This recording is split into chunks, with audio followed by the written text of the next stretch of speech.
Olá, sejam bem-vindos ao programa Viver com Saúde. O nosso programa é transmitido pelas multiplataformas digitais da Igreja Cristã Maranata. O tema do nosso programa de hoje é trombose e o nosso convidado é o Dr. Leonardo Lessa Arantes, cirurgião vascular. Seja bem-vindo novamente, doutor. Obrigado, é um prazer estar com vocês. Então, o que é trombose? Trombose é uma doença que assusta. Assusta muito. Nós estamos falando aqui de trombose de veia, então a trombose venosa. A trombose é uma doença que ocorre quando o sangue ele coagula no interior de uma veia, qualquer uma delas. Mas a grande vilã é a trombose profunda, ou seja, uma veia cujo sangue coagulou no interior dela e essa veia se localiza no sistema venoso profundo. É mais comum nas pernas, mas ela pode dar em qualquer lugar. E como ela se desenvolve? Olha, existem muitos fatores para a trombose, tá? O principal fator para a trombose é o fator genético hereditário, são as deficiências de coagulação sanguíneas, doenças hormonais, alterações hormonais, estados hormonais, como por exemplo a mulher gestante tem alteração hormonal, a mulher que faz reposição hormonal, a mulher que usa anticoncepcional, tudo isso aumenta a chance. Junto a isso, se sobrevém obesidade, sedentarismo, diabetes, é aquele conjunto de doenças, né, tão comuns que levam a alterações cardiovasculares. Sim. Então a relação cardiovascular interfere na questão da trombose. Interfere porque a trombose ela se dá porque uma série de fatores, mas o principal é a alteração da velocidade do fluxo de retorno. Então, o sangue ele anda dentro das nossas veias com uma certa velocidade. Se por acaso ele passar a andar mais devagar ou lentificado, ele coagula ou tende a coagular. Ah, muito boa essa explicação. A gente consegue entender um pouquinho da causa por isso que dela. se você ficar muito tempo numa posição ou muito tempo sentado, né, você favorece a formação de trombose. Entendi. E qual é a diferença entre a trombose venosa profunda e a trombose superficial? A diferença é onde está a veia. Entendi. Então, se a veia está dentro do corpo da parte mais interna, mais profunda, então se chama trombose venosa profunda. Se é alguma veia aparente, superficial da pele, da epiderme, é uma trombose superficial. A trombose perigosa, entre aspas, é a profunda. Sim. Por quê? O sistema profundo ele se conecta diretamente com o coração. Então esse coágulo ele se forma dentro da veia. Enquanto ele está dentro da veia, é um problema local, daquela perna, daquele braço. O problema é quando esse coágulo ele se solta. Sim. E ele passa a navegar pelo corpo, pela circulação sanguínea, né? De um trombo ele vira de repente um êmbolo. E aí ele sobe das pernas, ele ganha circulação profunda, ele vai para o coração e do coração ele vai para a árvore pulmonar. Na árvore pulmonar ele não consegue mais sair porque é como se fosse uma esponja. Sim. E aí dá uma doença fatal chamada embolia pulmonar, né, que a pessoa pode inclusive vir a óbito por causa disso. Então, por isso que as pessoas se preocupam muito quando se fala de trombose, as pessoas se assustam, porque já pensam nessa consequência que é possível, mas que é um agravamento quando ela chega, por exemplo, no pulmão e pode levar ao óbito, né? Exatamente, é isso aí. E quais são os principais sinais e sintomas da trombose? Vamos falar da trombose nas pernas, que são as mais frequentes, tá? Então, o sinal e sintoma dela principal é o inchaço em uma das pernas. Então, dá de um lado ou dá do outro, raramente dá nas duas pernas. Então, quando você tem um inchaço nas duas pernas, pensa menos em trombose. Agora, inchou uma perna e a outra não, é uma chance grande de ter trombose. Além do inchaço, a perna ela fica quente, fica vermelha, né? Ela fica dolorosa quando você palpa, você vai apertando, ela fica dolorida, né? E se ela for para o pulmão, aí são outros sintomas, que é falta de ar, tosse, e você pode até tossir sangue. Entendi. E quem está mais propenso a desenvolver trombose? Olha, a trombose ela dá em qualquer faixa etária, né? Mas ela é mais frequente na faixa etária mais avançada, é mais frequente nas mulheres do que nos homens, justamente pelo fator hormonal, mas não quer dizer que, por exemplo, um jovem não possa ter uma trombose, ou uma criança. É possível. Só que nesses casos de jovens, crianças, a trombose ela surge como o chamado uma síndrome paraneoplásica, né? Então, alguma neoplasia do jovem ou da criança, ela pode cursar com uma complicação da trombose, ou de qualquer pessoa. Entendi. E como a trombose é diagnosticada? Ela é diagnosticada por uma série de exames, né? Passa-se por um exame físico pela história, o médico ele vai avaliar o paciente. E o exame hoje, que é o exame mais simples, de alta sensibilidade, é o Doppler ultrassom. Então é feito um ultrassom à beira-leito, com o médico experiente, a chance da gente fazer um diagnóstico é acima de 80%. Mas existem outras maneiras, como flebografias, exames de sangue que podem estar alterados, mas o ultrassom, sem dúvida, é um exame simples, é barato e de alta sensibilidade. Muito bom. E quais são os tratamentos mais utilizados para trombose atualmente? Olha, o tratamento da trombose, o principal deles é anticoagulação. É afinar o sangue, entre aspas, né? Sim, De uma maneira grosseira, diz que a trombose surge porque o sangue está grosso. entendi. Não deixa de estar. Sim. Então o que a gente faz? A gente vai afinar o sangue e a gente afina através do uso de anticoagulantes. Aí nós podemos usar heparinas, né, que são anticoagulantes injetáveis, na sua grande maioria, e anticoagulantes orais. Então a pessoa ela vai usar esse anticoagulante de 3 a 6 meses, dependendo do grau de extensão, até dos sintomas que ela tem. A veia acometida, ela vai reabsorver esse trombo. Então, quando esse trombo ele for reabsorvido, a circulação volta a ser normalizada dentro dessa veia e a gente pode interromper. Agora, existe outra possibilidade, que em alguns casos está bem indicada, que é a cirurgia. Então, é feita cirurgia para a remoção cirúrgica do trombo ou até um implante de um catéter, de um stent, né, uma endoprótese dentro da veia para restaurar a circulação. E a trombose ela sempre representa um risco, principalmente para embolia pulmonar? É o grande risco, o grande fator de risco de embolia pulmonar é a trombose. Existem outros riscos para a embolia pulmonar, né? Infarto do coração, tem outras causas, mas a embolia pulmonar é um dos grandes fatores de risco. A da trombose é um grande fator de risco para a embolia, sim. Entendi. E como a gente pode prevenir a trombose, principalmente em situações de viagens longas, de pós-operatório, em que a pessoa fica parada, né? Tem que ficar mais parada. Como é que a gente pode evitar ou se prevenir para que não ocorra o risco, né? Porque muita gente fala, quando você vai viajar, toma cuidado com a trombose. É muito comum, se chama trombose do viajante, inclusive. Sim, Né? Como eu disse antes, a trombose ela se dá por o sangue que está circulando devagar. Né?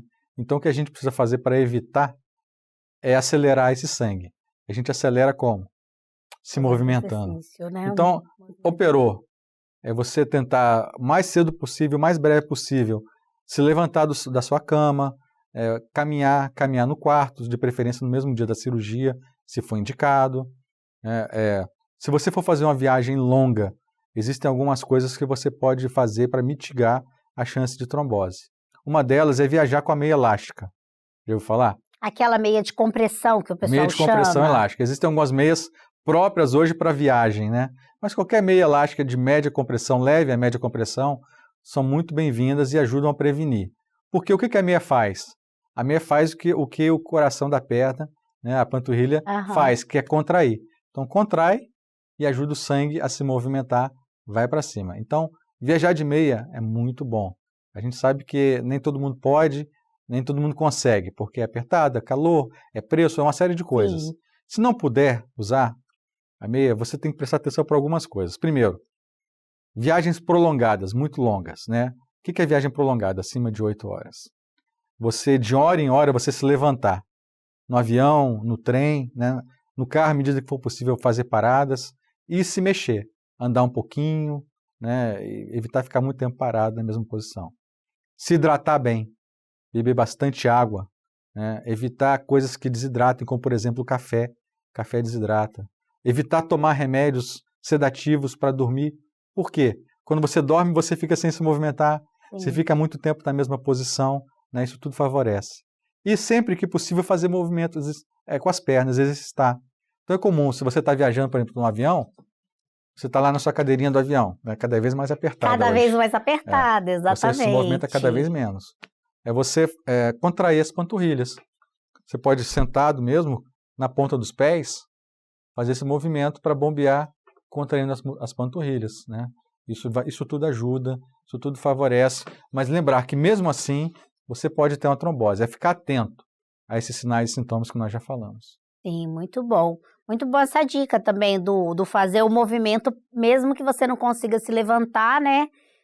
Porque às vezes não dá para ficar andando, às vezes você está preso com outros passageiros do lado. Até no ônibus também essa preocupação tem, né? Sim, no ônibus, no carro, no avião, no trem. E a questão de sapato? Sapato mais apertado traz algum risco ou não? Não, o sapato ele não influencia na trombose, é só uma questão de conforto. Quanto mais confortável você viajar, melhor. Usar roupas leves, né? Folgadas, nada muito apertado, coisas que vão te apertando na estrada. Entendi.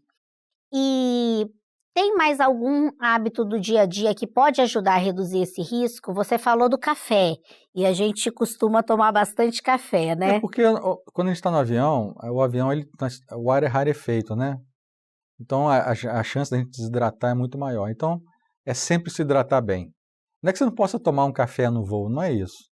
Mas lembre-se sempre de se hidratar. Fora isso, ter uma atividade física corriqueira, né? Se exercitar, de preferência, no mínimo 3 vezes por semana, né? Ou uma atividade aeróbica, ou musculação. Estar preparado, ter um sistema cardiovascular preparado, né, para a doença. Ah, muito bom.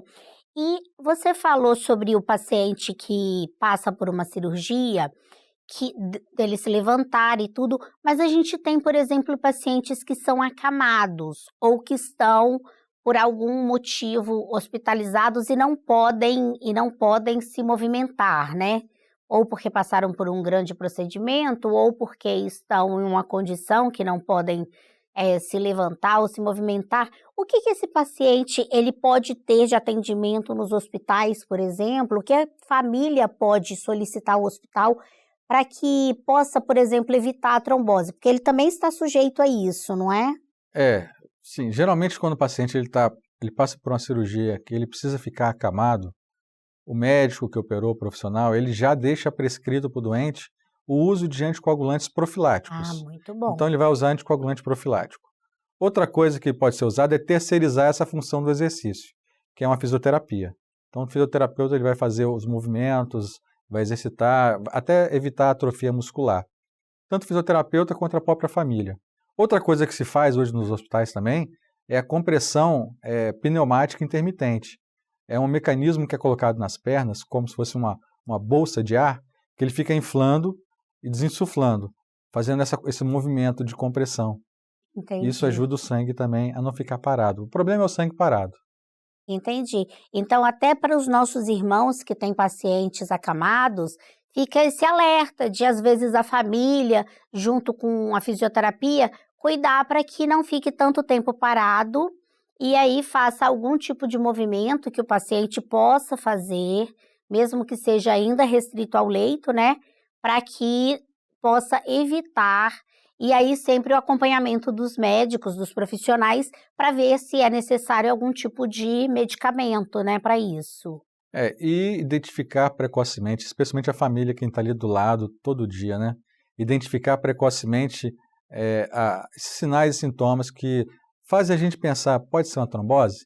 Se pode ser uma trombose, busca ajuda rápido. Ah, muito bom. E você falou em algum momento, mas eu queria que a gente falasse um pouquinho mais da preocupação. Normalmente, quando as mulheres, principalmente jovens, vão começar o uso de anticoncepcional, sempre tem esse medo, né? Às vezes surge esse medo, alguém comenta, eu tive trombose quando eu comecei a usar o anticoncepcional. E você falou que a questão hormonal, ela aumenta o risco de trombose. Sim, aumenta. O que acontece no anticoncepcional, que ele sozinho, ele não vai aumentar essa chance, mas associado a outros fatores de risco, Sim, existem estudos que mostram que usar o anticoncepcional, a mulher aumenta até 6 vezes a chance de ter uma trombose. Mas é aquela questão da balança, né? Da vida, é tudo um equilíbrio. Claro. Custo-benefício, né? Usar anticoncepcional ou não usar. E se você tem na sua família alguém que já teve trombose, se você tem algum fator de risco já conhecido para trombose, né? E existe essa preocupação, você deve alertar o seu ginecologista. Na hora que ele vai te prescrever um anticoncepcional, você tem que falar, olha, eu tenho história familiar de trombose, eu tenho um risco aumentado para trombose, que ele vai te prescrever a melhor maneira para você usar o seu... para você evitar ter filhos. Claro. Se não for anticoncepcional, outros métodos. Ah, muito bom. Então, fico alerta, sempre o seu profissional médico, ele pode te ajudar quando você sabe que você tem um risco, ou sempre a gente tem que ter esse alerta. Então, assim, comecei a usar o anticoncepcional, surgiu algum alerta, avise o seu médico, o seu ginecologista ou clínico geral, para que avalie a necessidade de troca do método ou de qualquer outra questão. Lembrando que a gestação também aumenta a chance. Com certeza. Então, como eu falei, tudo na vida é um equilíbrio, né, das coisas. Claro. E o profissional médico, ele está aqui para isso, para ajudar a gente a identificar a melhor forma de se cuidar, de cuidar da nossa saúde. Léo, eu agradeço novamente a sua participação aqui no programa. Esse tema é muito importante para que nós possamos alertar e até saber as consequências da trombose, a necessidade de procurar rápido um atendimento. Te agradeço muito por essa participação. É um prazer estar aqui com vocês. Agradeço também a você, telespectador, que tem assistido o nosso programa. Comente, tire as suas dúvidas. Se você ficou com alguma dúvida nesse conteúdo, coloque nas perguntas no YouTube, que nós prontamente iremos responder para vocês naquilo que nós pudermos ajudar. E continuem assistindo os nossos programas e comentando. E convido vocês a continuarem a viver com saúde.